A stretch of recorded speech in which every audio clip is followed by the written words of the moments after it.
لیکن یہ جان لیجئے اگر قرآن کو پڑھتے ہوئے ساتھ کے ساتھ اپنے آپ کو تولتے نہیں رہیں گے تو یہ پڑھنا بیکار ہو جائے گا۔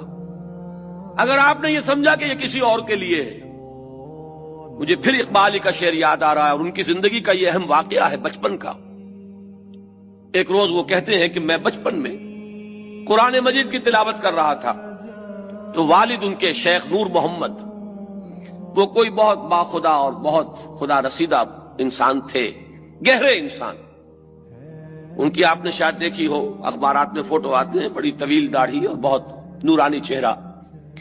انہوں نے کہا بیٹے یہ تم قرآن کیسے پڑھتے ہو؟ اب حیران ہوئے اقبال، وہ بچپن، وہ کہتے ہیں میں حیران ہوا کہ بجان نے کیا بات پوچھی، قرآن کیسے پڑھتا ہوں۔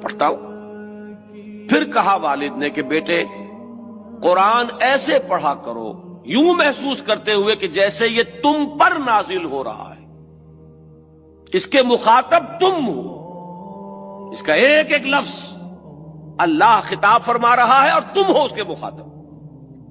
یہ باپ کی کہی ہوئی بات ہے بچپن کی، جس کو کہ پھر اقبال نے یوں ادا کیا ہے کہ تیرے ضمیر پہ جب تک نہ ہو نزول کتاب، گرہ کشا ہے ناراضی نہ صاحب کشاف۔